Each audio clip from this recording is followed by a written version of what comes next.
didn't mean to and I didn't plan to, but I got myself a Hobonichi 2024 Techo Cousin. This is in A5 with a Monday start. The reason why I'm surprised I got the Hobonichi is because I've done a lot of research and I've really wanted to get the Hobonichi in the past. I love the layout. I also love that it has a bit of a Japanese design. And I know there are some good and bad things about the Hobonichi, which is why the Sterling and Common Planner was so popular. But the reason why I kept going back to the Common Planner was because I loved all the blank pages that were at the end, and that the monthlies and then the weeklies were great, but I didn't have to worry about pre-dated dailies. I didn't actually think I'd ever need the pre-dated dailies because it's the stress of filling them out, but also in a lot of planners, the daily printed pages had too much information on it.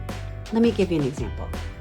My best friend got me this daily planner a few Christmases ago, and I just loved it. And it's coiled, the cover, the little, I don't know if you can tell from the camera, but it has this gold font. This is daily overview, and this is a planner that's just for dailies. I loved it because it opened flat for each day. So it had your daily, date, your priorities, what your intentions were, your tasks, your schedule. And then on the right side was like your meals, all these other things that typically I am tracking somewhere. What happened? This I'm still keeping for my personal planner, and it's going to be my everything planner for the most part. This Hobonichi, I brought it in because I realized I do need a bit of structure when it comes to work. I work for a tech company. Every day is busy. I have tons of tasks and to-do lists and things to get through and notes, which is why I decided to revisit this Hobonichi notebook. So let's dig right into it. It's not even open yet. I ordered it on Amazon. It's about $68, I think. So pretty pricey. It'll carry me for the whole year. As I film this, it is middle of January, but my company's fiscal year starts in February, so look at this. I'm like a savage. So I'm okay with using it monthly. Maybe I'll start it even now. Anyway. So there's a lot of videos already out there that goes in depth about the Hobonichi, but let's go through some here. And I also have my Common Planner here to reference as a comparison. So first off, size. This is the A5. This is the B6. I went a little bit bigger because I like to have a little bit more space for all my work notes. My work notebook I'm using right now is also the Sterling and Common Planner, but this is the full year undated. Same size. So for work, I've been using it to just track a lot of notes. I haven't really been keeping up to the month, and the weeks I use it to track my to-dos for the week. Give or take, about a 50% success rate there. And my notes, I just kind of go in here and I just write whatever I want. Very unstructured, and it's really difficult for me to find anything. Which is why I think the daily pages will help here. So let's flip right to the daily pages.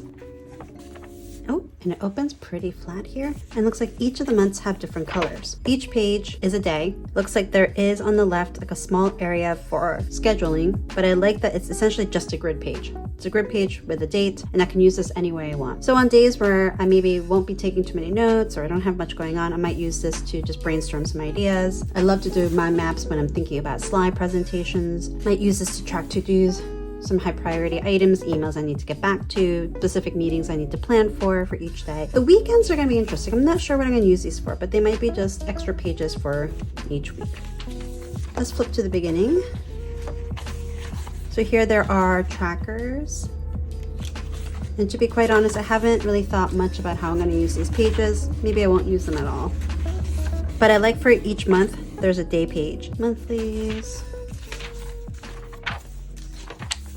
And then the weeklies. I'll probably continue to use this as I have, maybe schedule some big key events or traveling, customer meetings, things like that. Maybe high level priorities for the week I need to keep in mind, which then go right into the dailies. Love it. I also really love the feel of the pages. Let's see. They're both Tomoe paper, but look how the difference. It's a little bit yellower here.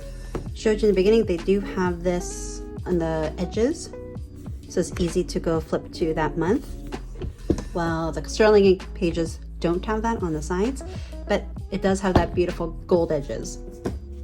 This is definitely a lot more function over a feature. The last daily page is the last day of the year, December. Some additional pages, just a handful. guys remember doing this when you're like in elementary school? Graph paper, your favorites. I don't think I'll be using any of these. And then my 100. I might be using this to track all the different customers and deals I'm tracking and then start crossing them off once I win them or highlight them. I usually track something like this on a tracker that's visible to our team, but I think for me, I really love this idea because I used to do it in my old bullet journal. I think this will work well as a work planner. Again, it's my work, just like this notebook. I'm not going to show you too much of it because it does have a lot of like work stuff in here, but maybe after using it for a bit, I will do a review on how it's working, whether I do like the data pages or if I do like the open grid system. That's it. I hope you like this quick review of the Hobonichi Techo Cousin. Let me know what you think and let me know what works for you at work.